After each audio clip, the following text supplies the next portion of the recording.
வீடியோக்குள்ள போறதுக்கு முன்னாடி மறக்காம சேனலை சப்ஸ்கிரைப் பண்ணிட்டு பாருங்க. அப்பதான் வீடியோ போட எனக்கு ஒரு மோட்டிவேஷனா இருக்கும். பெல் ஐகானை எனேபிள் பண்ணி வச்சுக்கோங்க. அண்ட் எல்ஜி ஸ்குவாட் மறக்காம ஜாயின் பண்ணிக்கோங்க. டெய்லி வீடியோ உங்களை வந்து சேரும். வாங்க வீடியோக்குள்ள போலாம். ஹாய் மக்களே, எல்லாரும் இருக்கீங்க.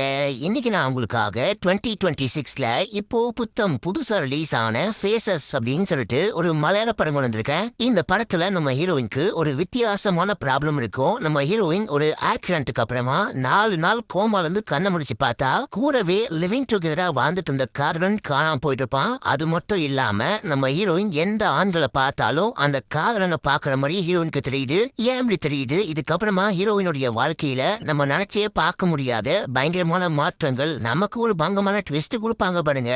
இந்த ட்விஸ்ட நம்ம கண்டிப்பா எதிர்பார்த்துருக்கவே மாட்டோம். இதை தாண்டி இப்ப நீங்க பார்த்துக்கிட்டு இருக்கிறது நம்மளுடைய புது சேனலா இருக்கும். மறக்காம சப்ஸ்கிரைப் பண்ணிக்கோங்க. இதுக்கப்புறம் பழைய சேனல்ல வீடியோஸ்லாம் வருமா அப்படின்னு சொல்லிட்டு கேட்டீங்கன்னா முடிஞ்ச வரைக்கும் போட ட்ரை பண்ற மக்களே. ஆனா சில பல காரணங்களால தொடர்ந்து அந்த ஃபர்ஸ்ட் சேனல்ல வீடியோ போட முடியாது. இது நம்மளுடைய புது சேனல். மறக்காம சப்ஸ்கிரைப் பண்ணிக்கோங்க. பக்கத்துல வர பெல்லையும் கிளிக் பண்ணிக்கோங்க. லைக், ஹைப்பு இது எல்லாமே கொடுத்து சப்போர்ட் பண்ணுவீங்க நம்புறேன். உங்களை நம்பிதான் 3ஆவதா ஒரு சேனல் ஆரம்பிச்சிருக்கேன். தயவு செஞ்சு சப்போர்ட் பண்ணுங்க. இப்ப நம்ம கதைக்குள்ள போய்தான். இந்த படத்துடைய ஸ்டார்டிங் சீன்லயே நம்ம ஹீரோயினை காமிக்கிறாங்க.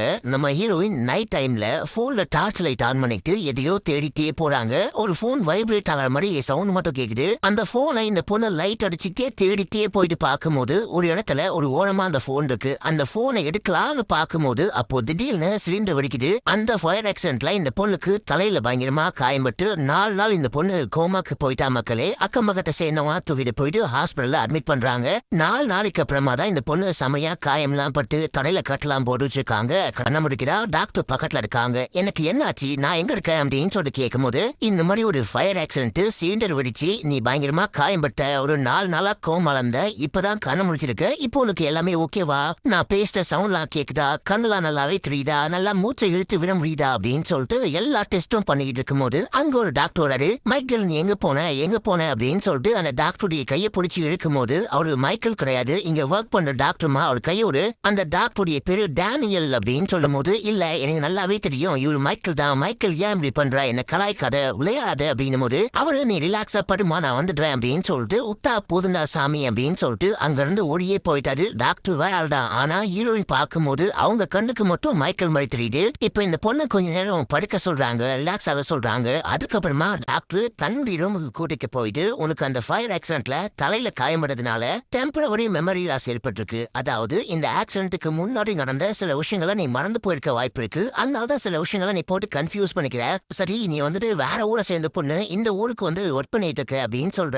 இந்த ஊர்ல யார் கூட ஸ்டே பண்ணிருந்த அப்படின்னு சொல்லி கேட்கும் போது என் பாய் ஃப்ரெண்ட் கூட, மைக்கேல் கூட அப்படின்னு.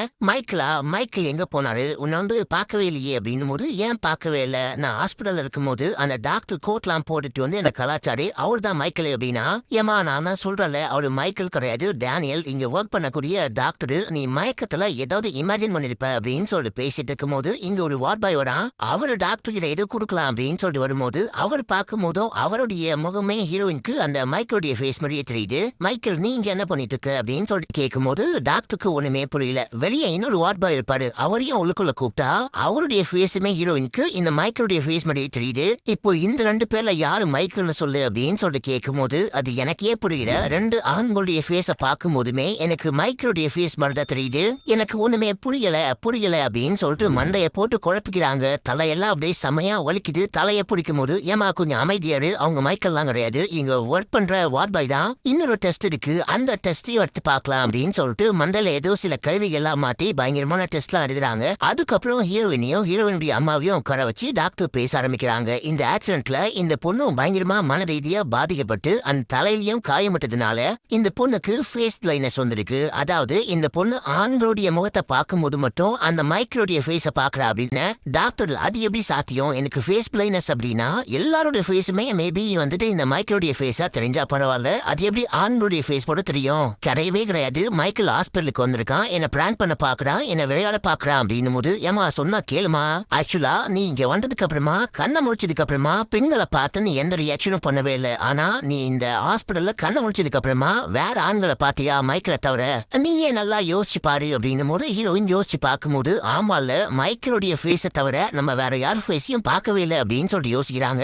டாக்டர் இதுக்கு ட்ரீட்மெண்ட்லாம் கிடையாதா, தீர்வே கிடையாதா அப்படின்னும் போது நம்ம ட்ரை பண்ணி பார்க்கலாம். இப்பதான் உனக்கு இந்த மாதிரி ஒரு விஷயம்னு கண்டுபிடிச்சிருக்கோம் இல்லையா, கொஞ்சம் கொஞ்சமா என்ன விஷயம் ஆகுதுன்னு பார்க்கலாம். கொஞ்ச நாளைக்கு நீ அப்சர்வேஷன் இருக்கணும், உன்னை ஐசியூல இருந்து டிஸ்சார்ஜ் பண்றோம், நீ நார்மல் வார்டுக்கு போலாம் அப்படின்னு சொல்லிட்டு அனுப்பிச்சு விடுறாங்க. இப்போ நம்ம ஹீரோயின் ஒரு பழைய விஷயத்த யோசிச்சு பாக்குறாங்க. மைக்கேலை எப்படி ஃபர்ஸ்ட் மீட் பண்ணாங்க அப்படின்னு சொல்லிட்டு. நம்ம ஹீரோயினுக்கு ஒரு ஃப்ரெண்ட் இருக்காங்க. நம்ம ஹீரோயினுக்கு இந்த ஆர்ட், இந்த வரைகிற விஷயங்கள்லாம் ரொம்ப ரொம்ப பிடிக்கும். பக்கத்துல ஒரு ஆர்ட் எக்ஸிபிஷன் இருக்கு, அங்க போலாம் அப்படின்னு சொல்லிட்டு ஃப்ரெண்டு கூட்டு போக அங்கதான் மைக்கேலோடைய ஃப்ரெண்டை மீட் பண்றாங்க. இந்த மாதிரி இவர் தான் இது எல்லாமே வரைஞ்சாரு அப்படின்னு சொல்லிட்டு ஃப்ரெண்டு மைக்கேலை கூப்பிட்டு எல்லாமே சொல்லும் போது அங்க இருக்கிற பெயிண்டிங் எல்லாமே ரொம்ப ரொம்ப அழகா இருக்கு. பெண்களை மட்டும்தான் அப்படியே வித்தியாசமா மனுஷன் உடச்சு வச்சிருக்கான். இந்த பெயிண்டிங் எவ்வளவு நான் வாங்கிக்கலாமா அப்படின்னு சொல்லிட்டு கேட்கும்போது, இல்லங்க சும்மா இந்த பெயிண்டிங்க பாக்கணும், ஒரு எக்ஸிபிஷனுக்காக மட்டும்தான் வச்சிருக்கேன், சேலுக்கெல்லாம் கிடையாது அப்படின்னு சொல்றாரு. ஆமா நீங்க என்ன எல்லா பெயிண்டிங்லயும் பெண்களை மட்டும் வரைஞ்சு வச்சிருக்கீங்க அப்படின்னு சொல்லிட்டு கேட்கும்போது, என்ன பொறுத்த வரைக்கும் இந்த உலகத்திலேயே அழகான கிரியேச்சர் அப்படின்னா அது பெண்கள் தான். அதனால்தான் பெண்களை மட்டுமே வரைஞ்சு வச்சிருக்கேன். நான் மட்டும் கிடையாது, டாவன்சில இருந்து இப்ப இருக்கிற இந்த ரவிவர்மா வரைக்கும் எல்லாருமே பெண்கள் தான் மையப்படுத்தி வரைவாங்க அப்படின்லாம் பயங்கரமா அப்படியே பிலாசபிலாம் பேசிட்டு இவங்க அப்படியே பேசிட்டே டீ குடிக்கலாம் அப்படின்னு சொல்லிட்டு போறாங்க. நம்ம ஹீரோயின் பேச்சு வாக்குல அப்படியே சொல்றாங்க, எனக்கும் பெயிண்டிங் எல்லாம் பயங்கரமான இன்ட்ரெஸ்ட். சின்ன வயசுல நான் பெயிண்ட் பண்ணலான்னு எல்லா திங்ஸும் வாங்குவேன், ஆனா வரையலாம் மாட்டேன். இதோ படிச்சேன், இப்போ ஐடி கம்பெனில ஒர்க் பண்ணிட்டு இருக்கேன் அப்படின்னும் போது நம்ம மைக்கேலுக்கு வந்துட்டு சின்ன வயசுல இருந்தே வரையணும் அப்படின்னு சொல்லிட்டு பயங்கர இன்ட்ரெஸ்ட், பயங்கர டேலண்டான ஒரு ஆளு. அப்பா போலீஸ், என்னையும் போலீஸ் ஆகும் அப்படின்னு சொன்னாரு. நான் அதெல்லாம் தாண்டி முடியவே முடியாது, எனக்கு என் பேஷன் தான் முக்கியம் அப்படின்னு சொல்லிட்டு இந்த மாதிரி வரைஞ்சுக்கிட்டு இருக்கேன் அப்படின்னு சொல்ல, இப்படி பேசிட்டு இருக்கும் போது தான் எனக்கு ஒரு இன்ஸ்டா பேஜ் இருக்கு, அதை வேணா நீங்க ஃபாலோ பண்ணிக்கோங்க அப்படின்னு போது நம்ம ஹீரோயின் ஃபாலோ பண்ணி வச்சிருப்பாங்க. அந்த இன்ஸ்டா பேஜ் தான் இப்போ பார்த்துட்டு இருக்காங்க. இப்போ ரியல் டைம்ல டாக்டர் வந்துட்டு போலீஸ் வந்திருக்காங்க, உங்ககிட்ட விசாரிக்கணும்னு சொல்றாங்க அப்படின்னு சொல்லிட்டு உள்ளுக்குள்ள கூப்பிட ஒரு எஸ்ஐயோ ஒரு கான்ஸ்டபிள் வராங்க. இந்த மாதிரி உங்க கூட யாரோ மைக்கேல்ல வாழ்ந்துட்டு இருந்தாங்க அப்படின்னு சொன்னீங்களாமே, யார் ஒரு இப்போ எங்க இருக்காரு அப்படின்னு சொல்லிட்டு கேட்கும்போது அவர் எங்க போனாரு அப்படின்னே தெரியல. ஆக்சிடென்ட்டுக்கு முன்னாடி நானும் அவரும் ஒன்னாதான் ஸ்டே பண்ணிருந்தோம், ஆனா திடீர்னு மனுஷன் ஆளை காணோம் அப்படின்னு நம்ம ஹீரோயினுக்கு இந்த போலீஸோட ஃபேஸுமே மைக்கேலோடைய ஃபேஸ் மாதிரியே தெரியுது. அந்த மூஞ்ச பார்க்காம இவங்க ஒரு பக்கமா திரும்பி நின்று ஆன்சர் பண்ணிட்டு இருக்காங்க. போலீஸும் சரி ஓகே நாங்க அப்புறமேட்டு வந்து விசாரிக்கிறோம், உங்களுக்கு ஏதாவது ஞாபகம் வந்தா மறக்காம கால் பண்ணி கூப்பிடுங்க அப்படின்னு சொல்லிட்டு அங்க இருந்து கிளம்ப நம்ம ஹீரோயின் மறுபடியும் போன் எடுத்து நோண்ட ஆரம்பிக்கும் போது அம்மா கடுப்பாயிட்டாங்க. ஒரு வாட்டி சொன்னா கேட்கவே மாட்டேன், என் கூடயே போயிட்டு ரிலேஷன்ஷிப் எல்லாம் இருந்திருக்க, அவன் யாரு என்ன அப்படின்னு சொல்லி தெரியாமலே கூட வாழ்ந்திருக்க அப்படின்னு சொல்லிட்டு போனை பொறுங்கி போட்டு எனக்கு பாத்ரூம் வருது அப்படின்னு சொல்லிட்டு பாத்ரூம்க்கு போக, அப்ப நம்ம ஹீரோயின் ஃப்ரெண்டுக்கு கால் பண்ணா இல்ல மைக்கேலுக்கு கால் பண்ணி பார்க்கலாம் அப்படின்னு சொல்லிட்டு முதல்ல மைக்கேலுக்கு கால் பண்றாங்க. போன் பண்ணா போனே போல. அதுக்கப்புறமா ஃப்ரெண்டுக்கு கால் பண்ணி இந்த மாதிரி மைக்கேல் ஆளையே காணோம், எங்க போனா அப்படின்னே தெரியல, எனக்கு இந்த மாதிரி ஆக்சிடென்ட் ஆயிடுச்சு அப்படின்னு சொல்லிட்டு என்ன பார்க்க கூட வரவே இல்லை அப்படின்னும் போது, இல்லடி கடைசியா நீயும் நானும் அந்த காஃபி ஷாப்ல மீட் பண்ணோம் இல்லையா, அப்பதான் நானே கடைசியா மைக்கேல பார்த்தேன். அதுக்கப்புறம் நான் வேலை விஷயமா பெங்களூர் வந்துட்டேன், நான் பார்க்கவே இல்லப்பா, நான் வந்துட்டு விசாரிச்சு கண்டுபிடிக்கிறேன் அப்படின்னு சொல்லிட்டு பேசிட்டு இருக்கும்போது ஒரு பேஷண்ட் ஒரு ஆக்சிடென்ட் ஆயிட்டு ஒரு பேஷண்ட்டை தள்ளிட்டு போயிட்டு இருக்காங்க. அவருடைய கை தெரியாம ஹீரோயினுக்கு மேல பட நம்ம ஹீரோயின் திரும்பி பார்க்கும்போது இவங்க கண்ணுக்கு தான் எந்த ஆண்களை பார்த்தாலும் மைக்கேலுடைய ஃபேஸ் தெரியுது. இப்ப வந்துட்டு மைக்கேலுக்கு தான் அடிபட்டு இருக்கு அப்படின்ற மாதிரி இவங்க மைக்கேல் என்னாச்சு அப்படின்னு சொல்லிட்டு துடிக்கிறாங்க. அங்க இருக்க நர்ஸ் எல்லாம் பார்த்துட்டு ஏமாது மைக்கேல்லாம் கிடையாது வேற ஒரு ஆளு அப்படின்னு சொல்லிட்டு உள்ளுக்குள்ள கொண்டு போயிட்டு உட்கார வச்சுட்டு அம்மா கரெக்டா இப்பதான் பாத்ரூம் போயிட்டு வெளியே வருவாங்க. ஏமா அவங்க பொண்ணை ஒழுங்கா பாத்துக்க மாட்டீங்களா அப்படின்னு சொல்லிட்டு திட்டி விட்டு போறாங்க. இப்ப அப்படியே எங்க சீன் கட் ஆகுது. ஒரு பிளாஷ்பேக், நம்ம ஹீரோயின் ஃப்ரெண்டோட சேர்ந்துட்டு ஒரு காஃபி ஷாப்க்கு போகும்போது அங்க மைக்கேல பாக்குறாங்க. மைக்கேல் வரைஞ்சுட்டு இருக்காரு. ஸ்டார்டிங்ல இவங்க பார்க்கும்போது அது மைக்கேலானே தெரியல. அவரு பார்த்து ஸ்மைல் பண்ணதுக்கு அப்புறம் தான் மைக்கேல் தானா அப்படின்னு சொல்லிட்டு கிட்ட போயிட்டு என்னப்பா தனியா வரைஞ்சிட்டு இருக்க, கூட யாரும் செட் ஆகலையா அப்படின்னு சொல்லிட்டு கேட்க, என்னுடைய வைபுக்கு யாருமே செட்டே ஆகல அப்படின்னும் போது நான் ட்ரை பண்ணவான்னு கேட்கும் போது ட்ரை பண்ணுங்க அப்படின்னு சொல்லிட்டு ரெண்டு பேருமே பேசிட்டே அப்படி ரெண்டு பேருமே சேர்ந்து அந்த ஆர்ட் ஒர்க்கை முடிச்சிருப்பாங்க.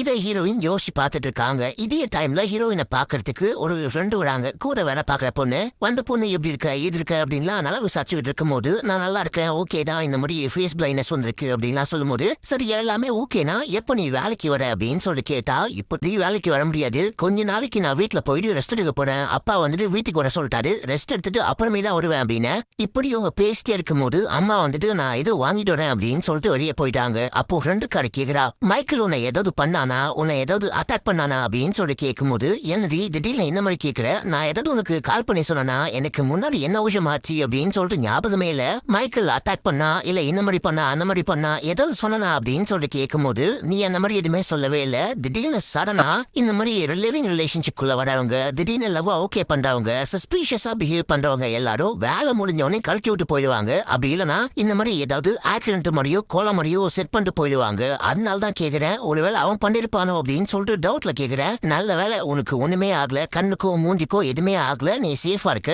அதுவே சந்தோஷம் தான் அப்படின்னு சொல்லிட்டு, ஆமா நீ எதுக்கு ஆக்சிடென்ட்க்கு அப்புறமா அவசரமா மைக்கேல தேடிட்டு இருக்க, எல்லா ஃப்ரெண்டுக்கும் கால் பண்ணி மைக்கேல் எங்க மைக்கேல பாத்தீங்களான்னு ஏன் கேட்டுட்டு இருக்க அப்படின்னு. இல்லடி கூடவே இருந்த பையன் ஆக்சிடென்ட்க்கு அப்புறமா எங்க போனா அப்படின்னு தெரியல, டோட்டலா அப்படியே மறைஞ்சு போயிட்டான், வேனிஷ் ஆயிட்டான், அதான் தேடிட்டு இருக்கேன் அப்படின்னு. எனக்கு ஒரு டவுட், நீ யார பார்த்தாலும் கண்ணுக்கு மைக்கேல் மாதிரியே தெரியுது அப்படின்னா மைக்கேலே நேரடியா வந்தா உனக்கு எப்படி கண்டுபிடிக்க முடியும், உன்னால எப்படி கண்டுபிடிக்க முடியும் அப்படின்னு சொல்லிட்டு கேட்க அது ஹீரோயின்கே தெரியல. இப்போ ஒரு பிளாஷ்பேக் காமிக்கிறாங்க. நம்ம ஹீரோயின் அவசரமா டைம் ஆயிடுச்சுன்னு வேலைக்கு போயிட்டு இருந்தா, இவங்க ஆபீஸ் வாசல்ல மைக்கேல் வந்துட்டு இருக்காரு. ஏன் ஆபீஸ் வாசல்ல என்னையா பண்ணுன்னு கேட்டா, இந்த மாதிரி உள்ளுக்குள்ள ஒரு பெயிண்டிங் ஒர்க் இருக்கு, அந்த கான்ட்ராக்ட பத்தி பேசிட்டான்னு வந்திருக்கேன், இன்னும் எம்டி ஆளையே காணும் அப்படின்னு போது, சரி ஓகே எனக்கு டைம் ஆயிடுச்சு நான் வரும்போது பாக்குறேன் அப்படின்னு சொல்லிட்டு உள்ள போயிட்டாங்க. போயிட்டு வேலையெல்லாம் முடிச்சுட்டு அதுக்கப்புறம் கொஞ்சம் லேட்டா தான் வராங்க. வந்தா இவரு வெளியே வெயிட் பண்ணிட்டு இருக்காரு. இன்னுமா எம்டி வரவே இல்ல, பேசவே இல்லையான்னு கேட்கும் போது, எம்டி எல்லாம் வந்துட்டாரு, பேசி முடிச்சாச்சு, வேலையும் கிடைச்சிருச்சு, நான் சீக்கிரமாவே ப்ராஜெக்ட் ஆரம்பிக்க போறேன் அப்படின்னு போது, சூப்பர்ப்பா அப்படின்னா எனக்கு பார்ட்டி வேணும், ட்ரீட் வைங்க அப்படின்னு சொல்லி கேட்க இவரே கூட்டிட்டு போறாரு. இதுக்கப்புறமா தான் பேசி பழகி அப்படியே லவ்லாம் பண்ண ஆரம்பிச்சிருப்பாங்க. இப்போ ரியல் டைம்ல நம்ம ஹீரோயின் டிஸ்சார்ஜ் பண்ண வேண்டிய டைம் வந்துருச்சு. ஹீரோயினுக்கு இப்ப எல்லாமே ஓகே தான். ஆனா இந்த ஆண்களை பார்க்கும்போது மட்டும் மைக்கேலுடைய ஃபேஸ் கண்ணுக்கு தெரியுது பாத்தீங்களா, இதை மட்டும் குணப்படுத்தவே முடியாதா, இதுக்கு எந்த ஒரு ட்ரீட்மெண்ட்டும் இல்லவே இல்லையா அப்படின்னு சொல்லி கேட்கும் போது, நானும் ட்ரை பண்ணி பார்த்தேன், நானும் எவ்வளவு டாக்டர்ஸ் கிட்ட பேசி பார்த்தேன், இதுக்கு ட்ரீட்மெண்ட் கிடையாது, வேணும்னா நீ தெரப்பி எடுத்துக்கலாம், ஆனா இதோட வாழதான் நீ பழகிக்கணும் அப்படின்னும் போது ஹீரோயினுக்கு ரொம்ப கஷ்டமா போச்சு. இங்க இருந்து கிளம்பி வீட்டுக்கு போறாங்க. கேப்ல போனா கேப் டிரைவரே வந்துட்டு அந்த மைக்கேல் மாதிரி தெரியறான். வீட்டுக்கு போனா அப்பாவை பார்க்கும்போது அப்பாவுடைய ஃபேஸ் கூட கண்ணுக்கு தெரியாம மைக்கேலுடைய ஃபேஸ் மாதிரியே தெரியுது. மைக்கேல் கொஞ்சம் வயசானா எப்படி இருப்பாரோ அந்த மாதிரி தெரியுது. நம்ம ஹீரோயின் அப்பா கிட்ட கூட ஒழுங்கா பேசாம நேரா உள்ளுக்குள்ள போயிட்டாங்க. என்னாச்சு, ஏன் இந்த மாதிரி என்கிட்ட கூட பேசாம போறா அப்படின்னு சொல்லி கேட்கும் போது, டாக்டர் ஏதோ பெரிய ப்ராப்ளம்னு சொல்றாங்க. அவங்க சொல்றதெல்லாம் என்னன்னே எனக்கு புரியல, ஆனா போக போக கண்டிப்பா பொண்ணு குணமாயிடுவா, நம்ம பொண்ணு ஒரு தைரியமான பொண்ணு, சோ பாத்துக்கலாம் அப்படின்னு சொல்லிட்டு அம்மா சொல்றாங்க. இப்ப அப்படியே எங்க சீன் கட்டாது. நம்ம ஹீரோயின் வீட்டை விட்டு வெளியே போகாம வீட்டுக்குள்ளே இருக்காங்க. இவங்க தான் வீட்டை விட்டு வெளியே போனாலே எந்த ஆண்களை பார்த்தாலும் மைக்கேல் மாதிரியே தெரியுது இல்லையா, அதனாலயும் வெளியே போக மாட்டாங்க. இந்த டைம்ல தான் நம்ம ஹீரோயின் அந்த ஒர்க் பிளேஸ்ல ஒரு வீடு எடுத்து ஸ்டே பண்ணிருந்தாங்க இல்லையா, அந்த வீட்டுல தான் மைக்கேலும் ஹீரோயினும் வாழ்ந்திருப்பாங்க.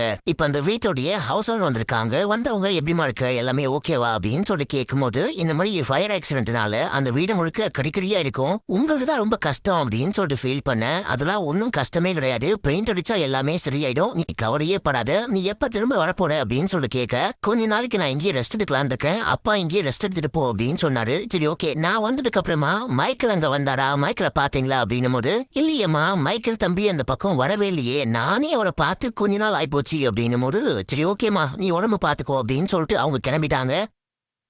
இப்போ ஹீரோயின் வந்துட்டு சின்ன வயசுல ஹீரோயினுக்கு வரையது அப்படின்னா ரொம்ப பிடிக்கும், ஆனா அப்பா அம்மா தான் சப்போர்ட் பண்ணிருக்க மாட்டாங்க. இப்போ சும்மா வெட்டியே தானே இருக்கும் அப்படின்னு சொல்லிட்டு வரைய ஆரம்பிக்கிறாங்க. ஹீரோயின் சின்ன வயசுல வரைஞ்சி பிரைஸ் எல்லாம் கூட வாங்கியிருக்காங்க போல. இதே டைம்ல ஹீரோயினுடைய ஃப்ரெண்ட் வராங்க, அந்த ஹாஸ்பிட்டல்ல பார்க்க வந்தாங்களே அவங்க, இந்த மாதிரி மைக்கேல காணோன்னு போலீஸ்ல கூட போய் கம்ப்ளைண்ட் கொடுத்தாச்சு, ஆனா போலீஸ் பெருசா எந்த நடவடிக்கையும் எடுக்கவே மாட்டாங்க. அப்படியா காணுமா அப்படின்னு சொல்லிட்டு கேஷுவலா விட்டாங்க அப்படின்னு. ஏன் ஒரு மனுஷன் காணும் அப்படின்னா ஒழுங்காவே தேட மாட்டாங்க அப்படின்னு சொல்லி கேட்கும் போது, இல்லம்மா இது வந்துட்டு ஒரு பெரிய சீரியஸான விஷயம் கிடையாது இல்லையா, அது மட்டும் இல்லாம போலீஸ்க்கு நிறைய வேலை இருக்கும், இது ஒரு சின்ன பெட்டி கேஸ் போல அந்த மாதிரி ட்ரீட் பண்றாங்க. இது மட்டும் இல்லாம சந்தீப் வந்தாரு, நானா உள்ளுக்குள்ள வர வேணா, கொஞ்சம் வெளியே வெயிட் பண்ணுங்க, நானே பேசிட்டு அதுக்கப்புறமா வேணா உள்ளுக்குள்ள போலாம் அப்படின்னு சொன்ன, அதான் வெளியே வெயிட் பண்ணிட்டு இருக்காரு அப்படின்னு. இப்போ சந்தீப் யாரு அப்படின்னு சொல்லிட்டு ஒரு பிளாஷ்பேக். சந்தீப் யாரு அப்படின்னா நம்ம ஹீரோயினுடைய டிஎல் மக்களே டீம் லீடர். நைட் நம்ம ஹீரோயின் ஏதோ ஒரு ப்ராஜெக்ட் முடிச்சுட்டு அதுக்கு மெயில் பண்ண மறந்துட்டாங்க அப்படின்னு சொல்லிட்டு அது கூட வந்து கடவுளின் பேசிட்டு இருக்காரு. சரியான சிறு திருமூஞ்சி போல. ஆனா இவரே வந்துட்டு வா ஏன் போயிட்டு ஒரு டீ குடிச்சிட்டே பேசலாம் அப்படின்னு சொல்லிட்டு கூப்பிட்டு ஹீரோயினும் போறாங்க. போயிட்டு பேசிட்டு இருக்கும் போது நானும் பல நாளா சொல்லிட்டு இருக்கேன், எனக்கு ஒண்ணு ரொம்ப பிடிச்சிருக்கு, கல்யாணம் பண்ணிக்கலாமான்னு கேட்டுட்டு இருக்கேன், நீ எதுவுமே சொல்லவே மாட்டேற அப்படின்னும் போது எனக்கு பெருசா இன்ட்ரெஸ்டே இல்ல. ஒருவேளை ஃபியூச்சர்ல தோணுச்சு அப்படின்னா சொல்றேன், எனக்கு ஆனா உங்க மேல பெருசா லவ்லாம் ஒண்ணுமே கிடையாது, தப்பா நினைச்சுக்காதீங்க அப்படின்னு சொல்லிட்டு இருப்பாங்க. இப்போ ரியல் டைம்ல ஹீரோயின் சந்தீப் கிட்ட பேச ஓகே சொல்லிட்டு இருப்பாங்க. பேசிட்டு இருக்காங்க, இந்த மாதிரி நீ வீட்டுக்குள்ளேயே எவ்வளவு நாளைக்கு தான் முடங்கி கிடக்க போற, வீட்டை விட்டு வெளியே வா, நீ ஆபீஸ்க்கு வா, எல்லாமே சரியாயிடும் அப்படின்னு. இல்ல எனக்கு கிரௌட பார்த்தாலே பயமா இருக்கு அப்படின்னும் போது, கிரௌட பார்த்தெல்லாம் பயப்படாத, ஸ்டார்டிங்ல உனக்கு பயமா இருந்தாலும் போக போக எல்லாமே கண்டிப்பா சரியாயிடும், உன்னுடைய கண்டிஷன் பத்தி எனக்கு எல்லாமே நல்லாவே தெரியும், கண்ணே தெரியாதவங்க கூட வந்து ஒர்க் பண்றாங்க, உனக்கு என்ன, நீ கண்டிப்பா வந்து நல்லா ஒர்க் பண்ண முடியும், உன் டேலண்ட்டை வேஸ்ட் பண்ணாத அப்படின்னும் போது, சந்தீப் நான் சொல்றதே உங்களுக்கு புரியல, இப்ப கூட நீங்க பேசிட்டு இருக்கீங்க இல்லையா, நான் பார்க்கும்போது உங்க ஃபேஸ் வந்துட்டு மைக்கோடைய ஃபேஸ் பண்ணி தெரியுது, நான் மைக்கிள் கூடவே பேசிட்டு இருக்கிற மாதிரி தான் எனக்கு தோணுது, ஆபீஸ்க்கு வந்தா எம்டில இருந்து அங்க டீ குடிக்கிற டீ பாய் வரைக்கும் எல்லாருமே மைக்கேல் மாதிரி தான் தெரியுவாங்க, என்னால கான்சென்ட்ரேட்டா ஒர்க் பண்ண முடியாது, சொன்னா புரிஞ்சுக்கோங்க, ஃபியூச்சர்ல வேணா ட்ரை பண்றேன் அப்படின்னு சொல்லிட்டு அங்க இருந்து அமுச்சு விட்டாங்க. இப்ப அப்படியே எங்க சீன் கட் ஆகுது. அடுத்த நாள் நம்ம ஹீரோயினுக்கு ஒரு தெரப்பி இருக்கு அப்படின்னு சொல்லிட்டு அம்மா கூட ஆட்டோல போறாங்க. ஆட்டோல போயிட்டு இருக்கும் போது அங்க யாரோ பெயிண்ட் பண்ணிட்டு இருக்காங்க. அதை பார்க்கும் போது ஹீரோயினுக்கு மைக்கேல் மாதிரியே தெரியுது, மைக்கேல் தான் வந்துட்டான் போல அப்படின்னு சொல்லிட்டு நடு ரோட்ல ஆட்டோ நிப்பாட்ட சொல்லிட்டு இறங்கி ரோடெல்லாம் கிராஸ் பண்ணி போயிட்டு பார்த்தா அது மைக்கேல் கிடையாது, இதோ ஒரு இந்திக்காரு, அவரு வாழ்ந்துகிட்டு இருக்காரு. இவங்க போயிட்டு கூப்பிட்ட உடனே அவர் இந்தியில பேச ஆரம்பிக்கிறாரு, இவரு கண்டிப்பா மைக்கேல் கிடையாது அப்படின்னு சொல்லிட்டு இவங்க அப்படியே திரும்பி வராங்க. ஒரு மாதிரி பித்த பிடிச்ச மாதிரி தான் வராங்க. அப்ப அந்த ஊருக்காரங்க பார்த்துட்டு, அப்பா உனக்கு என்ன ஆச்சு, உனக்கு ஏதோ ஆக்சிடென்ட் ஆயிடுச்சு அப்படின்னு சொல்லிட்டு அப்பா சொல்லிட்டு இருந்தாரு, இப்போ உனக்கு எல்லாமே ஓகேவா அப்படின்னு சொல்லிட்டு அந்த ஊருக்காரங்க கேட்கும் போது கூட அவங்க ஃபேஸும் நம்ம ஹீரோயின் கண்ணுக்கு மைக்கேலுடைய ஃபேஸ் மாதிரியே தெரிய, இவங்க அதுக்கு ஆன்சர் பண்ணாம ஒரு மாதிரி பதட்டி அடிச்சுட்டு பயந்து துடிச்சு ஓடி வராங்க. ஓடி வீட்டுக்கு வந்தா அங்க அப்பா வராது. ஏமா இப்பதான் கிளம்பி போனேன், என்ன அதுக்குள்ள வந்துட்டேன்னு கேட்டா அப்பாவோட ஃபேஸுமே மைக்கேலுடைய ஃபேஸ் பத்தி தெரிய வந்து உள்ளுக்குள்ள உட்காந்துட்டாங்க. உட்கார்ந்து பயங்கரமா மூச்சுலாம் திணறுது, திணற தண்ணிலாம் குடிச்சுக்கிட்டு இருக்கும் போது அப்போ அம்மா வராங்க. என்னமா ஆச்சு, எல்லாமே ஓகேவான்னு கேட்கும் போது ஓகே தான் அப்படின்னு. அதுக்கேண்டி நடுரோட்ல ஓடி வர, உனக்கு என்ன பைத்தியமா புடிச்சு போச்சு, உன்னால எனக்கு மானமே போது, மரியாதையே போச்சு அப்படின்னு சொல்லிட்டு புலம்பிட்டே வெளியே போறாங்க. அடுத்த நாள் போலீஸ் வராங்க, 2 போலீஸ் வராங்க. இந்த மாதிரி அந்த பையனை காணுமா, உனக்குள்ள வாழ்ந்துட்டு அந்த பையனை காணும் அப்படின்னு சொல்லிட்டு அந்த காணாம போன மைக்கேல் அப்படின்ற பையனுடைய அப்பாவும் அண்ணாவும் கம்ப்ளைண்ட் கொடுத்துருக்காங்க அப்படின்னு. இந்த மாதிரி அந்த பையன் காணாம போயிட்டான் அப்படின்ற விஷயத்த நீங்க அந்த அப்பா அம்மாக்கு கால் பண்ணியே சொல்லவே இல்லையா அப்படின்னும் போது, எனக்கு அந்த அப்பா அம்மாவை பத்திலாம் எதுவுமே தெரியாது, நம்பர்லாம் கையில இல்லவே இல்லை அப்படின்னும் போது, சரி அந்த பையனை பத்தி உங்களுக்கு வேற என்ன விஷயம்லாம் தெரியும், அந்த பையன் இந்த மாதிரி காணாம போற பையனா, மறைஞ்சு போற பையனா, திடீர்னு திரும்ப வர வாய்ப்பு இருக்கு அப்படின்லாம் கேட்கும் போது அதெல்லாம் ஒண்ணுமே தெரியல அப்படின்றாங்க. ஏமா எதுவுமே தெரியாம அந்த பையன் கூட எப்படிமா லிவிங் ரிலேஷன்ஷிப்ல இருந்த அப்படின்னு சொல்லிட்டு அப்பா அம்மாவையும் பிடிச்சி கத்த ஆரம்பிக்கிறாரு. என்னமா பொண்ணை வளர்த்து வச்சிருக்கீங்க, முன்ன பின்ன தெரியாதவங்க கூட ஒன்னா இருந்திருக்காங்க, ஒரே வீட்டுல ஒன்னா வாழ்ந்திருக்காங்க, இப்ப அந்த பையன் காணாம போனது எந்த கேஸ் வர எங்க தலையில வந்து விடியுது, இது ஒரு ஆள் காணாம போன கேஸ், இந்த கேஸ பத்தி எப்ப விசாரிக்க கூப்பிட்டாலும் நீங்க கண்டிப்பா ஸ்டேஷனுக்கு வந்தே ஆகணும் அப்படின்னு சொல்லிட்டு போலீஸ் புலம்பிட்டு போக அப்பா அம்மாக்கு அவமானமா போச்சு. அவங்க பிடிச்சி கல்வி ஊத்த ஆரம்பிக்கிறாங்க. இது மட்டும் இல்லாம ஊருக்குள்ள போலீஸ் ஒரு வீட்டுக்கு வந்துட்டு போச்சு அப்படின்னா என்ன மாதிரிலாம் பேசுவாங்க, அந்த 4 பேரும் 4 விதமா பேச ஆரம்பிக்கிறாங்க. ஹீரோயின்கா மண்டை கேருது, பயங்கரமா கடுப்பாது, உள்ளுக்குள்ள அப்பா அம்மா திட்டுறாங்க, வெளியே போக முடியல, வெளியே போனா அந்த ஊருக்காரங்க ஏதாவது ஒண்ணு பேசி பேசி பேசி கடுப்பேத்துறாங்க அப்படின்னு சொல்லிட்டு அந்த சந்தீப்க்கு கால் பண்றாங்க. நான் வேலைக்கு வரேன், வேலைக்கு வந்து ஒர்க் பண்ண அழியா இருக்க, வந்து கூட்டிட்டு போறீங்களா அப்படின்னு சொல்லிட்டு கேட்கும் போது அவரும் வந்து கார்ல பிக்கப் பண்ணி கூடுறாரு. இப்போ ஹீரோயின் இன்னொரு பிளாஷ்பேக் யோசிச்சு பாக்குறாங்க. நம்ம ஹீரோயின் மைக்கேல் கூட பேசிட்டு பழகிட்டு இருக்கும் போது அப்போ கேக்குறாங்க, உங்க அப்பா அம்மா என்ன பண்ணிட்டு இருக்காங்க, அப்பா அம்மாட்ட எப்ப பேச போற, நம்ம எப்போ கல்யாணம் பண்ணிக்க போறோம் அப்படின்னு சொல்லி கேட்கும் போது, இல்ல ஒரு ப்ராப்பரான வேலை இல்லாம நான் பாட்னு கால் போன போக்குல போயிட்டு இருக்கேன், ஒரு ப்ராப்பரான வேலையை கண்டுபிடிச்சிட்டு ஒரு ஸ்டேபிளான ஒர்க்ல சேர்ந்துட்டேன் அப்படின்னா கண்டிப்பா அப்பா அம்மாட்ட தைரியமா போய் சொல்லுவேன். அது மட்டும் இல்லாம இப்பதான் தனியா வர வீடு பாத்துக்கிட்டு இருக்கேன், உனக்கு ஓகேனா நீயும் கூட வந்து ஸ்டே பண்ண, 2 பேரும் லிவிங் ரிலேஷன்ஷிப்ல இருக்கலாம், நீ எப்படி நான் எப்படின்னு சொல்லிட்டு பேசி புரிஞ்சுக்கிட்டு அதுக்கப்புறமா கூட கல்யாணம் பண்ணிக்கலாம், உனக்கு ஓகேவா அப்படின்னும் போது, எனக்கு ஓகே அப்படின்னாலும் யாரு வீடு தர ரெடியா இருக்கான்னு கேட்கும் போது, அதெல்லாம் கவலைப்படாத, வீட்ல அரேஞ்ச் பண்ணிக்கலாம் அப்படின்னு சொல்லிட்டு இவர் தான் கூப்பிட்டுப்பாரு. நம்ம ஹீரோயின் சரி ஓகே ட்ரை பண்ணி பார்த்தா என்ன அப்படின்னு சொல்லிட்டு போயிட்டு கூட வா மாதிரி தெரியுது. இப்போ ரியல் டைம்ல நம்ம ஹீரோயினுக்கு ஒரு ஃப்ரெண்ட் இருக்காங்க, அந்த ஃப்ரெண்ட் வீட்டு தான் ஸ்டே பண்ண போறாங்க. அங்கதான் சந்தீப்பும் கூட்டிட்டு வராரு. அந்த ஃப்ரெண்டுக்கு கல்யாணம் ஆயிட்டு ஒரு புருஷன் ஒரு குழந்தைலாம் இருக்காங்க. அந்த புருஷனை பார்க்கும் போது கூட ஹீரோயினுக்கு மைக்கேல் மாதிரியே தெரியுது. இப்ப நீங்க உட்கார்ந்து பேசிட்டு இருந்த நாங்க போயிட்டு டீ கொண்டு வரோம் அப்படின்னு சொல்லிட்டு அந்த புருஷன் முண்டாட்டி உள்ளுக்குள்ள போனோனே அப்போ சந்தீப் சொல்றாரு இந்த மாதிரி ஒரு ஆப் இருக்கு இந்த ஆப் நீ இன்ஸ்டால் பண்ணிக்கோ இப்ப என் ஃபேஸை ஸ்கேன் பண்ணி பார்ப்போம் அப்படின்னும் போது ஃபர்ஸ்ட் டைம் ஸ்கேன் பண்ணி இதை நான் என்னன்னு போட்டு வைக்க அப்படின்னு சொல்லிட்டு கேட்க இந்த மாதிரி சந்தீப் கூட ஒர்க் பண்றாரு அப்படின்னு சொல்லிட்டு நீ ரெஜிஸ்டர் பண்ணி வச்சுக்கலாம் ஆனா இதுவே ஃபர்ஸ்ட் டைம் காமிக்கும் போதெல்லாம் இது யாருன்னு தெரியல அப்படின்னு சொல்லும் முன்னாடியே நீ ரெஜிஸ்டர் பண்ணி வச்சுக்கிட்ட அப்படின்னா நீ மைக்கேல் ஃபேஸ் இது மைக்கேலா இல்லையா வேற யாராவது கன்ஃபியூஸ் ஆக வேண்டிய தேவையே இருக்காது நீ அழகா இந்த ஆப் எடுத்து ஸ்கேன் பண்ண அப்படின்னா யாரை பாக்குற அப்படின்னு சொல்லிட்டு அதுவே சொல்றோம் அப்படின்னு இந்த ஐடியா ரொம்ப நல்லா இருக்கு அப்படின்னு சொல்லிட்டு ஹீரோயின் யூஸ் பண்ண ஆரம்பிக்கிறாங்க அடுத்து இவரே ஆபீஸ்க்கு கூட்டிட்டு போயிட்டு எம்டி கிட்ட இன்ட்ரோ பண்றாரு ஆக்சுவலா ஹீரோயின் ஆபீஸ்க்குள்ள போனோனே அங்க 4-5 பேர் ஒர்க் பண்ணிட்டு இருக்காங்க அவங்க எல்லாரோட ஃபேஸுமே ஹீரோயினுக்கு மைக்கேல் மாதிரியே தெரியுது ஒரு மாதிரி இவங்களுக்கு தலலா சுத்துது மயக்க வர மாதிரி இருக்கு அப்போ சந்தீப் தான் கையை பிடிச்சி வா உள்ளுக்குள்ள போலாம் அப்படின்னு சொல்லிட்டு கொண்டு எம்டியை போயிட்டு பார்த்தா அவருமே மைக்கேல் மாதிரி தான் தெரியுறாரு இல்லம்மா நீ ஒன்னும் கவலைப்படாத உன்னுடைய கண்டிஷன் பத்தி எனக்கு நல்லாவே தெரியும் இதுக்கு முன்னாடி நீ என்ன ஒர்க் பண்ணிட்டு இருந்தியோ அதே ப்ராஜெக்ட்ல போயிட்டு ஒர்க் பண்ணிக்கோ ஸ்ட்ராங்கா சந்தீப் ரெக்கமெண்டேஷன் பண்ணதுனால மட்டும்தான் உனக்கு சேம் அதே ப்ராஜெக்ட கொடுக்குற கொஞ்சம் கவனமா ஒர்க் பண்ணு கொஞ்சம் பார்த்து ஒர்க் பண்ணு அப்படின்னு சொல்லி அனுப்புறாரு இப்ப அப்படியே எங்க சீன் கட்டாது ஹீரோயின் வேலையை முடிச்சுட்டு மறுபடியும் அதே ஃப்ரெண்டு வீட்டுக்கு வராங்க எல்லாரும் உட்காந்து சாப்பிட்டுக்கிட்டு இருக்கும் போது எனக்கு வந்துட்டு நான் மறுபடியும் அந்த பழைய வீட்டுக்கு போனோன்ற மாதிரியே தோணிட்டு போவான்னு கேட்க அடியே உன் கூட வாழ்ந்துட்டு இருந்த மைக்கேலையும் ஆளக்கானோ இந்த டைம்ல நீ தனியா போயிட்டு அங்க வாழ்ந்து என்ன பண்ண போற அங்கெல்லாம் போ தேவையில்ல இங்கே அதான் சேஃப் அப்படின்னு இல்ல எனக்கு அங்க போகணும் தனியா வாழணும் அதே வீட்டுக்கு போகணும்னு தோணிட்டே இருக்கு அப்படின்னு சொல்லும் போது அப்பதான் ஃப்ரெண்டோடைய ஹஸ்பண்ட் சொல்றாரு மேபி அங்க போனா இவங்க தேடிக்கிட்டு இருக்கிற கேள்விக்கான விடை கிடைக்குமோ என்னமோ உனக்கு போகணும்னு தோணுச்சு அப்படின்னா நீ போமா நாங்க எல்லாருமே இதே ஊரு தானே இருக்கோம் உனக்கு சப்போர்ட்டிவா இருப்போம் என்ன உதவியா இருந்தாலும் கண்டிப்பா கேளு அப்படின்னு சொல்ல அந்த ஃப்ரெண்டுக்காரையும் ஓகேன்னு சொல்றாங்க அடுத்த நாளே நம்ம ஹீரோயின் அந்த டீல கூப்பிட்டு நேரா போயிட்டு அந்த ஹவுஸ் ஆண்டியை மீட் பண்றாங்க நான் மறுபடியும் வீட்டுக்கு குறி வருவான்னு கேட்க கண்டிப்பா வாமா உனக்கு இல்லாத வீடா ஆனா வீட்டுல பெயிண்டிங் வேலை போயிட்டு இருக்கு அது முடிஞ்சதுக்கு அப்புறமா வா அப்படின்னு சொல்ல நம்ம ஹீரோயின் அப்படியே வீட்டெல்லாம் சுத்தி பாக்குறாங்க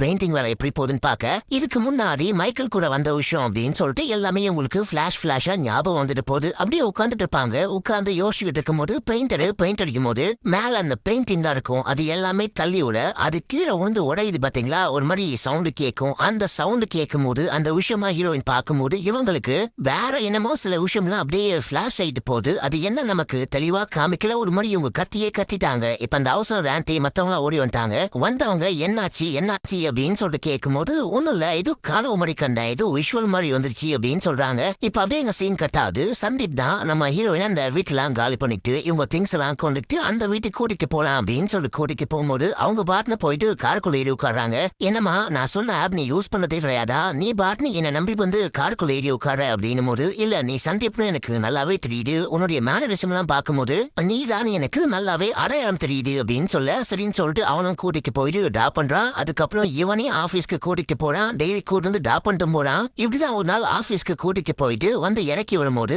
பின்னாடியே யாரோ பைக்ல ஃபாலோ பண்ணிட்டு வர மாதிரி ஹீரோயினுக்கு தெரியுது அந்த ஆள் ஹீரோயினை பார்த்துட்டே போறான் அந்த ஆளுடைய ஃபேஸ பார்க்கும் போதும் நம்ம ஹீரோயினுக்கு அந்த மைக்கேல் மாதிரியே தான் தெரியுது இவங்க கண்டுக்காம உள்ளுக்குள்ள போயிட்டாங்க அடுத்து ஹீரோயின் ஃப்ரீ டைம்ல பின்னாடி கார்டனிங் பண்ணிட்டு இருக்காங்க இது வாடகை வீடா இருந்தாலும் ஹீரோயினுக்கு கார்டனிங்கா ரொம்ப பிடிக்கும் போல செடி வளர்க்கறது பூ வளர்க்கறது அதெல்லாம் பண்றாங்க அந்த டைம்ல யாரோ 2 பேர் திடீர்னு வீட்டுக்குள்ள வராங்க 2 பேரை பார்க்கவே மைக்கேல் மாதிரியே தெரியுது யார் நீங்க அப்படின்னு சொல்லி கேட்கும் போது நான் இந்த மாதிரி மைக்கேலுடைய அப்பா அவன் மைக்கேலுடைய அண்ணன் மைக்கேல் திடீர்னு காணாம போயிட்டான் காணாம போறதுக்கு முன்னாடி உன் கூட வாழ்ந்துட்டு இருந்தான் அதான் உங்ககிட்ட கேட்டு போலான்னு வந்தோம் அந்த கம்ப்ளைண்ட் கூட கொடுத்துருக்கோம் அப்படின்னு சொல்லிட்டு பேசிட்டு இருக்கும் போது அப்பா தான் பேசிட்டு இருக்காரு மைக்கேலுடைய அண்ணா அங்க இங்கன சுத்தி பார்த்துக்கிட்டு இருக்காரு வீட்டுக்குள்ள எட்டி பார்த்துக்கிட்டு இருக்காரு இவன் ஏன் இந்த மாதிரி பண்றா அப்படின்னு சொல்லிட்டு ஹீரோயின்கே ஒண்ணுமே புரியல அப்போ அந்த அண்ணாவே வந்து கேக்குறாரு திடீர்னு எப்படி காணாம போவான் உன் கூடவே வாழ்ந்துட்டு இருந்தா திடீர்னு காணாம போக எப்படி சான்ஸ் இருக்கு அப்படின்னு சொல்லிட்டு கேட்க அது எப்படின்னு எனக்கு தெரியும் எனக்கு என்ன விஷயம்னா தெரியுமோ எல்லாமே போலீஸ் கிட்ட சொல்லிட்டேன் நீங்க வேணா போயிட்டு போலீஸ் கிட்ட கேட்டுக்கோங்க இப்போ கிளம்புங்க அப்படின்னு சொல்லிட்டு அமுச்சு விட்டாங்க இப்போ அடுத்த நாள் காலையில வழக்கமா சந்தீப் வந்து பிக்கப் பண்ணவர் இல்லையா அவர் வெளியே வந்துட்டு ஆரம்பிக்கிறாரு ஹீரோயின் ஐடி கார்டெல்லாம் மாட்டிட்டு வெளியே போயிட்டு அந்த வண்டியில ஏறி கிளம்புறாங்க கிளம்பி பாதி தூரம் போயிட்டு இருக்காங்க அந்த டைம்ல தான் சந்தீப் கால் பண்றாரு அப்படின்னா இப்ப கூட்டிட்டு போறது யாரு அப்படின்னு சொல்லிட்டு டேய் யாரா நீ இறக்கி விடு அப்படின்னு சொல்லிட்டு கத்தனா நான் மைக்கேலுடைய அண்ணன் அப்படின்னு சொல்லிட்டு போற வழியில ஒரு பொட்டல் காட்டை இறக்கி விட்டு அது எப்படி என் தம்பி காணாம போறான் உன்னுடைய கண்ணுக்கு என் தம்பி மட்டும் தெரியுறான் நீ எந்த ஆண்களை பார்த்தாலும் என் தம்பியோடைய ஃபேஸை எப்படி பார்க்க முடியும் சம்திங் ஏதோ நடந்திருக்கு என் தம்பி உன்னை ஹார்ன் பண்றானா அப்படின்னு சொல்லிட்டு கேட்கும் போது இங்க பாரு எனக்கு ஒண்ணுமே புரியல எனக்கே என்ன விஷயமாச்சு அப்படின்னு சொல்லிட்டு பாதி விஷயம் ஞாபகமே இல்ல பாதி விஷயம் வந்துட்டு எனக்கு என்ன ஞாபகம் இருக்கோ அது எல்லாமே போலீஸ் கிட்ட சொல்லிட்டேன் உனக்கு வேணும்னா போய் போயிட்டு போலீஸ் கிட்ட கேட்டுக்கோ அப்படின்னும் போது நானே போலீஸ் தான். நான் போயிட்டு அங்க கேட்கும் போது என் தம்பியோடைய மிஸ்ஸிங் கேஸ பெருசா விசாரிக்கிற மாதிரியே தெரிய கண்டுக்கவே மாட்டாங்க. நானே கண்டுபிடிக்கிறேன் என் தம்பிக்கு என்ன விஷயம் ஆச்சு அப்படின்னு சொல்லிட்டு நானே கண்டுபிடிக்கிறேன் அப்படின்னு சொல்லிட்டு சவால் விட்டு ஹீரோயினை பைக்ல அப்படியே சமஞ்ச புள்ளைய சுத்துற மாதிரி சுத்தி சுத்தி வரான். ஹீரோயினுக்கு ஒரு மாதிரி மண்டைக்கு ஏறுது. இது வரைக்கும் இவங்க யாரெல்லாம் பார்த்தாங்களோ அது எல்லாமே மைக்கேல் மாதிரியே அந்த உருவம் மட்டும் கண்ணுக்கு வந்துட்டு போக ரொம்ப ஸ்ட்ரெஸ் ஆயிட்டு ஹீரோயின் மயக்கம் ஆயிட்டாங்க.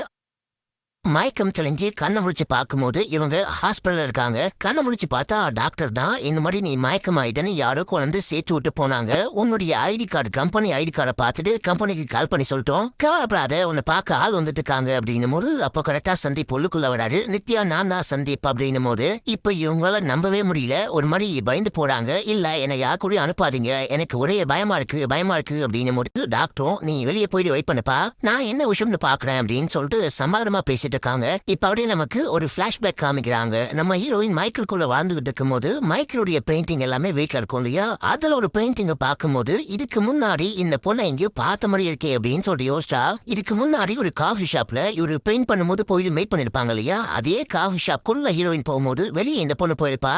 இந்த மைக்கேல் வந்துட்டு பெண்களுடைய போட்டோ மட்டும்தான் வரைவாரு. சிலது ரொமான்டிக்கா வரைவாரு, சிலது கொஞ்சம் ஒரு மாதிரி எஸ்தட்டிக்கா வரைவாரு, வித்தியாசமா வரைவாரு. ஆனா எந்த பெயிண்டிங்லயுமே அந்த பொண்ணு யாரு அப்படின்னு சொல்லிட்டு ஃபேஸ் ஒழுங்காவே தெரியாது. ஃபேஸ் ஒழுங்கா தெரிஞ்சாலும் சில கலரிங்லாம் மிக்ஸ் பண்ணி அது தெரியாத மாதிரி கண்டே பிடிக்க முடியாத மாதிரி தான் வரைவாரு. ஆனா இந்த பெயிண்டிங்க பார்த்தோன்னே கண்டிப்பா இது அந்த பொண்ணா இருக்க வாய்ப்பு இருக்கு அப்படின்னு சொல்லிட்டு ஹீரோயின் கெஸ் பண்றாங்க. இப்ப கரெக்டா உள்ளுக்குள்ள வரும்போது நீ பெயிண்டிங்லாம் வரைகிற இல்லையா, யார் ஆர்டிஸ்ட், எந்த ஆர்டிஸ்ட பார்த்து வரைவ இல்ல எந்த மாடலை பார்த்து வரைவ அப்படின்னு சொல்லிட்டு கேட்கும்போது மாடலும் வரையாது ஆர்டிஸ்டும் வரையாது, முழுமையா என்னுடைய இமேஜினேஷன் மட்டும்தான் அப்படின்னும் போது அது எப்படிப்பா அவ்வளவு தத்துவமா வரைய முடியும் அப்படின்னு சொல்லி கேட்கும்போது அதுதான் என்னுடைய டேலண்டே அப்படின்னு சொல்றாரு. ரியல் டைம்ல ஹீரோயினை வீட்டுல காமிக்கிறாங்க. வீட்டுல ஹீரோயின் ஏதோ ஒர்க் பண்ணிட்டு இருக்கும் போது யாரும் வந்து கதவை தட்டுறாங்க. நம்ம ஹீரோயினுக்கு கதவை திறக்கவே ஒரு மாதிரி பயமா இருக்கு. எப்படியும் வெளியே போயிட்டு கதவை திறந்து பார்த்தாலும் மைக்கேல் வந்த மாதிரி தான் தெரியும். அது யாரு என்னன்னு கேட்டு முடிக்கிறதுக்குள்ள டைம் ஆயிடும். நம்ம அப்படியே விட்டுலாம் அப்படின்னு சொல்லிட்டு பார்த்தா இது இவங்க ஸ்டார்டிங்ல ஒருவேளை இமேஜினேஷனா இருக்குமோ கனவா இருக்குமோ அப்படின்னு நினைச்சிருப்பாங்க. ஆனா உண்மையிலேயே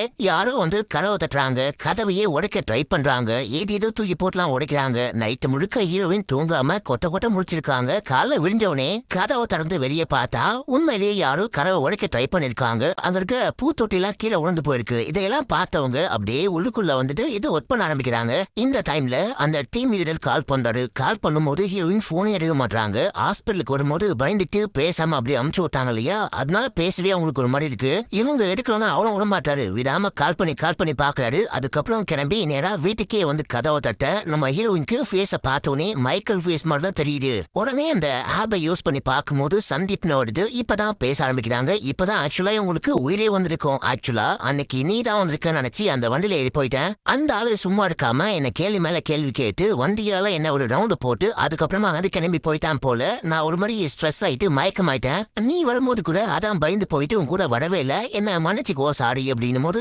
அதெல்லாம் பரவாயில்ல, அன்னைக்கு நான் கால் பண்ணி பார்த்தேன், நீ எடுக்கவே இல்லை அப்படின்னு சொல்லிட்டு வீட்டுக்கு வந்து பார்த்தேன். அதுக்கப்புறம் பார்த்தா நீ உடம்புக்கு முடியாம ஹாஸ்பிட்டல்ல இருந்த, அதான் உனக்கு என்ன ஆச்சோ ஏதாச்சோ அப்படின்னு சொல்லிட்டு உடனே கிளம்பி வந்தேன் அப்படின்னும் போது இப்ப இவரு சுத்தி முத்தி பார்க்கும்போது அங்க யாரும் வந்திருக்காங்க, கனவுலாம் உடைக்க ட்ரை பண்ணிருக்காங்க அப்படின்னு சொல்லிட்டு நல்லாவே தெரியுது. யாரு வந்தா அப்படின்னு சொல்லிட்டு கேட்க கண்டிப்பா மைக்கேலுடைய அண்ணாவோட தான் வாய்ப்பு இருக்கு அப்படின்னு சரிவா உடனே போயிட்டு போலீஸ்ல கம்ப்ளைண்ட் பண்ணலாம் அப்படிங்கும் போது ஆனா வேணாம் பாத்துக்கலாம் அப்படின்னா இல்ல இந்த விஷயம்லாம் அப்படியே விடக்கூடாது, நம்ம முதல்ல போயிட்டு போலீஸ்ல கம்ப்ளைண்ட் பண்ணிக்கலாம் அப்படின்னு சொல்லிட்டு பக்கத்துல இருக்க ஸ்டேஷனுக்கு போயிட்டு எஸ்ஐ கிட்ட கம்ப்ளைண்ட் பண்ணும்போது மைக்கேலுடைய அண்ணா இருக்காரு இல்லையா, அவருமே எஸ்ஐ தான். மனுஷன் இது ஒரு யார் ஆகுலமான வேலை பார்த்து இப்போ சஸ்பென்ஷன்ல இருக்காராம். அவருக்கு எதிராக எதாவது ப்ரூஃப் இருக்கா, அவர் தான் வந்தாரு, அவர் தான் இந்த மாதிரி பண்ணாரு, அவர் தான் களை உடைய ட்ரை பண்ணாரு அப்படின்னா ப்ரூஃப் இருக்கான்னு கேட்கும் போது ப்ரூஃப்லாம் இல்ல நான் பார்க்கவே இல்லை அப்படின்னு சொல்றாங்க. பார்க்காம ப்ரூஃப் இல்லாம எதுவுமே பண்ண முடியாது, இப்ப கிளம்புங்க ப்ரூஃபோட வாங்க அப்படின்னு சொல்லிட்டு அமுச்சு விட ப்ரூஃப் கேட்கறீங்க ப்ரூஃப் அப்படின்னு சொல்லிட்டு யாராவது வந்தா அதை ரெக்கார்ட் பண்ணும் அப்படின்னு சொல்லிட்டு ஒரு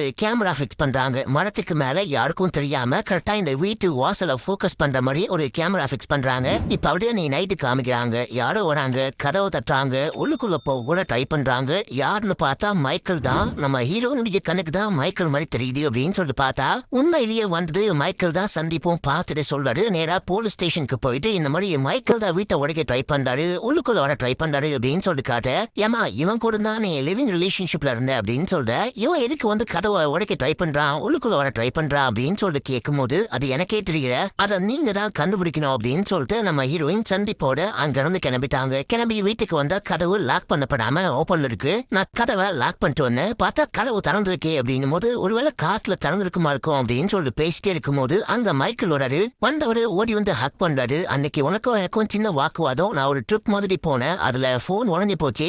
அதான் உனக்கு கான்டாக்டே பண்ண முடியல. இப்போ நான் திரும்பி வந்துட்டேன். எல்லாமே ஓகேவா அப்படின்னு சொல்லிட்டு கேட்கும் போது சந்தீப்பும் பாக்குறாரு. சரி ஓகே சேர்ந்துட்டீங்களா, நான் கிளம்புறேன் அப்படின்னு சொல்லிட்டு கிளம்பிட்டாரு. உள்ளுக்குள்ள வந்தவனே ஹீரோயினுக்கு ஒரு ஃபிளவர் வாஷ் மாதிரி வாங்கிருக்காரு. அதையும் தூக்கி கொடுக்க நம்ம ஹீரோயின்கா ஒண்ணுமே புரியல. இந்த ஆள் எங்க போனா ஏன் வந்தா அப்படின்னு சொல்லிட்டு புரியாம உள்ளுக்குள்ள போறாங்க. இப்ப நம்ம ஹீரோயின் இன்னொரு பிளாஷ்பேக் யோசிச்சு பாக்குறாங்க. என்னன்னா ஒரு நாள் அந்த ஆர்ட் எக்ஸிபிஷனுக்கு போகும்போது அங்க ஒரு பொண்ணு வரா. அந்த பொண்ணை பார்த்தோன்னே ஹீரோயின் கிட்ட பேசிட்டு இருந்த மைக்கேல் ஹீரோயின் அப்படியே விட்டு நேரா போயிட்டு அந்த பொண்ணு கிட்ட பேசிட்டு இருந்திருப்பான். அது உங்களுக்கு ஞாபகம் வந்திருக்கும். அடுத்து வீட்டுல பார்க்கும்போது அதே பொண்ணுடைய ஃபேஸ் மாதிரியே வீட்டுல ஒரு பெயிண்டிங் உடஞ்சி வச்சிருப்பான். என்னடா இது, இந்த பொண்ணு மாதிரி இந்த பெயிண்டிங் இருக்கே அப்படின்னு சொல்லிட்டு அந்த பொண்ணு எங்கேயோ தேடி கண்டுபிடிச்சு அந்த பொண்ணு கிட்ட போயிட்டு பேசும்போது நானும் அவனும் லவ் பண்ணோம். ரொம்ப மோசமான ஆளு, பயங்கர அபியூசிவான ஆளு, என்னை போட்டு பயங்கரமா டார்ச்சர் பண்ணுவான். அதுக்கப்புறம் பிரிஞ்சு போயிட்டோம் அப்படின்னு சொல்லிட்டு அந்த பொண்ணு சொல்லிருப்பா. இப்போ இதையெல்லாம் வச்சு நம்ம ஹீரோயின் அவங்க கிட்ட கேட்டு சண்டை போடும்போது அந்த மாதிரிலாம் ஒண்ணுமே கிடையாது, நானே முன்னாடியே சொல்லான்னு பார்த்தேன், ஆனா நீயே கண்டுபிடிச்சிட்ட, மன்னிச்சுக்கோ அப்படின்னு சொல்லிட்டு மன்னிப்புலாம் கேட்க, இல்ல மன்னிக்க முடியாது, நீ வந்துட்டு நான் அன்னைக்கு கேட்கும் போது என்ன சொன்ன, பியூரா நான் இமேஜின் பண்ணி மட்டும்தான் வரைஞ்சேன், அதற்கது யாருமே உண்மையே கிடையாது அப்படின்னு சொல்லிட்டு போய் சொன்னேன். இப்போ நானா கண்டுபிடிச்சிட்டு வந்து கேட்கும் போதா ஆமா உண்மை, என்ன மன்னிச்சுக்கோ அப்படின்னு சொல்லிட்டு மன்னிப்பு கேட்கிற. நீ எக்கச்சக்கமான பெயிண்டிங் வரைஞ்சிருக்க, எல்லாமே பெண்கள், அவங்க எல்லாருமே கேர்ள் ஃப்ரெண்டா ஓ எக்ஸ் கேர்ள் ஃப்ரெண்டான்னு கேட்கும் போது இவன் கடுப்பாயிட்டு அடிக்க பாயிடா. அடிக்க வந்தவன் அமைதியா போறான். அடிச்சிடு, நீ இது வரைக்கும் என்ன அடிக்காம தான் இருக்க, அதுவும் பண்ணிடு அப்படின்னு. நான் அடிக்க மாட்டேன், அப்படி அடிச்சேன் அப்படின்னா அந்த பொண்ணு சொன்னது எல்லாமே உண்மை ஆயிடும், அந்த பொண்ணு சொன்னது எதுவுமே உண்மையே கிடையாது, நாங்க பிரிஞ்சு போயிட்டோம் அப்படின்னு சொல்லிட்டு போய் சொல்லிட்டு இருக்கா. இது வரைக்கும் நான் பண்ண எல்லாத்துக்குமே மன்னிப்பு கேட்கிறேன், நான் அந்த மாதிரி ஆளே கிடையாது, என்ன நம்பு அப்படின்னு சொல்லிட்டு மன்னிப்பு கேட்டு இவருடைய ஒன்னா சேர்ந்திருப்பான். அதை யோசிச்சு பார்த்துட்டே சப்பாத்தி சுட்டுக்கிட்டு இருக்காங்க. அப்போ என்ன யோசிச்சான்னு தெரியல. வெளியே போயிட்டு சந்தீப்க்கு கால் பண்ணி இங்க இருக்கிறது மைக்கிளே கிடையாது, நீ பார்த்தது மைக்கிளே கிடையாது, எனக்கு ஒரு பெரிய ஆபத்து இருக்கு, நீ உடனே கிளம்பி வா அப்படின்னு. என்னமா உளறிட்டு இருக்க, நான் தான் காலைல பார்த்தனே, வந்தது மைக்கிள் தான், கன்ஃபார்மே பண்ணிட்டேன், அவர் வந்தது மைக்கிள் தான், நீ வந்துட்டு அவரை ரொம்ப நாள் கழிச்சு பார்த்ததுனால ஏதோ தப்பா நினைக்கிற போல சொல்லாம கொள்ளாம போயிட்டாரு அப்படின்னு சொல்லிட்டு அவர் மேல உனக்கு ஒரு பேட் இம்ப்ரெஷன் கிரியேட் ஆயிருக்க வாய்ப்பு இருக்கு. அதெல்லாம் ஒண்ணும் இல்ல, இந்த டைம்ல நான் வந்தேன் அப்படின்னா கண்டிப்பா பெரிய பிரச்சனையாயிரும், எல்லாரும் நம்மள சேர்த்து வச்சு தப்பா பேசுவாங்க, நான் நாளைக்கு கால வர நீ கவலையப்படாத அப்படின்னு சொல்லிட்டு போனை கட் பண்ண. போனை கட் பண்ணிட்டு இவங்க உள்ளுக்குள்ள போக ட்ரை பண்ணும்போது கரெக்டா அங்க மைக்கேல் வந்துட்டாரு. மேல போயிட்டு முட்டினோடனே ஒரு ஹக் பண்ண பார்க்கும்போது உள்ளுக்குள்ள குழம்பு இருக்கு அப்படின்னு சொல்லிட்டு உள்ள போயிட்டாங்க. குக் பண்ணி சாப்பிட ஆரம்பிக்கும் போது இவன் அந்த சப்பாத்தில குழம்ப நடுவுல ஊத்தி அதை ரோல் பண்ணி சாப்பிட்டுக்கிட்டு இருக்க மக்களே. இதுக்கு முன்னாடி ஒரு சீன்ல இதே போல சப்பாத்தில குருமா ஊத்தி அதை வந்துட்டு ரோல் பண்ணி அவசனர் பொண்ணுக்கு ஊட்டி விட்டுருப்பான். அதை இவங்க யோசிச்சு பாக்குறாங்க. நைட்டு முழுக்க பயமா இருக்கு, இவனை வெளியே வச்சுட்டு நம்ம ஹீரோயின் அந்த ரூம்குள்ள போய் தூங்குறாங்க. தூங்கலான்னு பார்க்கும்போது கூட இவன் வந்து கொலை பண்ற மாதிரிலாம் கனவு கண்டு கனமுழுகிறாங்க. அதுக்கப்புறம் மைக்கேலுக்கு ஒரு ஃப்ரெண்ட் இருக்கான். காலைல ஏஞ்சோனே அவன் தூங்கிட்டு இருப்பான். விடிய கால அவனுக்கே சொல்லாம கொல்லாம அங்க இருந்து கிளம்பி போயிட்டு மைக்கேலுடைய ஃப்ரெண்டை மீட் பண்ணி இந்த மாதிரி மைக்கேலை காணோம், அவன் எங்க போனா அப்படின்னே தெரியல, தேடி கண்டுபிடிச்சு சொல்லு அப்படின்னும் போது சரி ஓகே நான் தெரிஞ்ச எல்லாருக்கிட்டையும் விசாரிக்கிறேன் அப்படின்னு சொல்லிட்டு அவனும் சொல்றான். காணாம போன மைக்கேல் திரும்ப வந்துட்டாரு, இருந்தாலும் வந்த ஒரு மைக்கேல் தான் அப்படின்னு சொல்லிட்டு நம்ம ஹீரோயினால நம்பவே முடியல. நேரா கிளம்பி வீட்டுக்கு வராங்க. வீட்டுக்கு வந்தா வந்த மைக்கேலை ஆளக்கானோ. மைக்கேல் வந்துட்டு அவரே பெயிண்டிங் வரைஞ்சிருப்பாரு போல, பாதி வரைஞ்சி வச்சுட்டு அங்க இருந்து காணாம போயிட்டு இருக்காரு. எங்க போனாரு அப்படின்னா தெரியல. இதே டைம்ல நம்ம சந்தீப் போனாரு. வந்தவனே சந்தீப் தான் அப்படின்னு சொல்லிட்டு கண்டுபிடிச்சிட்டாங்க. இந்த பாடி லாங்குவேஜ் எல்லாம் வச்சு ஸ்கேன் எல்லாம் பண்ணல, உள்ளுக்குள்ள கூப்பிட்டு உட்கார வச்சு பேச ஆரம்பிக்கிறாங்க. ஆக்சுவலா வந்திருக்கவன் மைக்கேலே கிடையாது, மைக்கேல் மாதிரி இருக்கிற வேற ஆள் போல அப்படின்னு சொல்லிட்டு கதையை சொல்றாங்க. இவங்க பெயிண்டிங்ல அந்த சுருட்ட முடி பொண்ணை பார்த்தாங்க இல்லையா, பார்த்துட்டு இவங்கள அமைதியா இருக்கவே முடியல. நேரா போயிட்டு அந்த பொண்ணை மீட் பண்ணி கேட்கும் போது ஆமா நானும் அவனும் முன்னாடி ஒன்னா பாடணும், இந்த மைக்கிள் மோசமான ஆளு, யூஸ் பண்ற வரைக்கும் யூஸ் பண்ணிட்டு நம்மள வந்துட்டு தூக்கி போட்டு போயிடுவான், பெயிண்டிங் வரைஞ்சதோட வேலையை முடிச்சு விட்டுருவான். என் வாழ்க்கையில நான் பார்த்ததுலயே ஒரு மோசமான அபியூசிவான ஆளு அப்படின்னா அது இந்த மைக்கிள் தான். நானு நீ மட்டும் இல்லாம எக்கச்சக்கமான பெண்கள் இவங்கிட்ட பாதிக்கப்பட்டிருக்காங்க அப்படின்னு. இதை கேட்டவுடனே நம்ம ஹீரோயினுக்கு கண்டெல்லாம் கலங்குது, பயங்கரமா அழுதுட்டு நேரா வீட்டுக்கு வராங்க. வீட்டுக்கு வந்தா அங்க உள்ளுக்குள்ள ஏதோ பண்ணிக்கிட்டு இருப்பான். அண்ட் வந்துட்டு அவன் போன் அங்க இருக்கும். போன் எடுத்து செக் பண்ணி பார்க்கும்போது போன் முழுக்க எக்கச்சக்கமான பொண்ணுங்க கூட ஃப்ரெண்ட்ஸோட சேர்ந்துட்டு போட்டோ எடுத்திருக்கான். நம்ம ஹீரோயின் வீட்டுல இல்லாத சமயத்துல இந்த வீட்டுக்கே சில பெண்களை கூட்டிட்டு வந்து செல்ஃபில எடுத்திருக்காம ஒன்னால இருப்பான் போல. இதெல்லாம் பார்த்துட்டு கருப்பாயிட்டு போய் சண்டை போடும் போது ஏன்டா அப்படி பண்ண அப்படின்னு சொல்லிட்டு கேட்டா எல்லாமே என்னுடைய சந்தோஷத்துக்காக அப்படின்னு சொல்றான். அப்போ நானு என்ன நீ யூஸ் பண்ணிட்டியா அப்படின்னு சொல்லிட்டு கேட்கும் போது ஆமா நீ என்ன கல்யாணம் பண்ணிட்டா வந்த சும்மா தானே வந்து வாழ்ந்துட்டு இருக்க அப்படின்னு இவங்க இன்னும் கொஞ்சம் கருப்பாயிட்டு அடிக்க பாய் வாங்க பாருங்க. அப்போ இவன் அந்த பொண்ணை அடிச்சு தள்ளி விடும் போது செமையா இந்த பொண்ணுக்கு காயப்படுது. அப்படியே இந்த பொண்ணை உள்ளுக்குள்ள தூக்கிட்டு போயிட்டு டே பண்ணிட்டு இந்த பொண்ணை அடிச்சு மட்டை பண்ணிட்டு அதுக்கப்புறமா கேஸை திறந்து விட்டு ஹீரோயினை உள்ளுக்குள்ள வச்சு லாக் பண்ணிட்டு அவன் வெளியே போயிருப்பான். அதுக்கப்புறம் தான் கேஸ் வெடிச்சு ஹீரோயினுக்கு ஆக்சிடென்ட்லாம் இருக்கும். இந்த விஷயம் எல்லாமே சந்தீப் கிட்ட சொல்ல இது உண்மை எப்படி நம்ப முடியும், நீ சொல்றது உண்மை மாதிரியே தெரியல, ஒருவேளை இது எல்லாமே உன்னுடைய கற்பனையா இருக்க வாய்ப்பு இருக்கு அப்படின்னும் போது கற்பனை எல்லாம் கிடையாது, சத்தியமா உண்மை அப்படின்னா அவன் நம்பவே மாட்டான். ஏன்டா நீ என்ன நம்பவே மாட்ட, நான் சொல்றதை நீ கேட்கவே மாட்டியா, ஏன் நம்பவே மாட்ட அப்படின்னும் போதுதான் இவங்களுக்கு டவுட் வருது, ஒருவேளை இது சந்திப்பா இல்லையா அப்படின்னு சொல்லிட்டு ஆக்சுவலா வந்திருக்கவன் சந்திப்பே கிடையாது. அந்த மைக்கிளுடைய அந்த மக்களே மைக்கிள் எங்க அப்படின்னு சொல்லிட்டு கேட்டு கழுத்தை பிடிக்கும் போது இப்பதான் சந்திப்பே வரா. சந்திப்பு வந்துட்டு டி மைக்கிள் என்ன பண்ணிட்டு இருக்க, அந்த பொண்ணு மேல இருந்து கையிடுறா அப்படின்னும் போது இப்பதான் நமக்கு ஒரு குட்டி பிளாஷ்பேக் காமிக்கிறாங்க. அந்த ஃப்ரெண்டு சொல்லிருப்பாரு மைக்கிளுக்கு வந்துட்டு ஒரு ட்வின் இருக்காரு, நீ வேணா அந்த ட்வின் பிரதரை போயிட்டு மீட் பண்ணா கண்டிப்பா உனக்கு ஏதாவது தகவல் கிடைக்க வாய்ப்பு இருக்கு அப்படின்னு சொல்லிருப்பாரு. வந்திருக்கிறவன் ட்வின் பிரதர் மக்களே மைக்கிள் கிடையாது.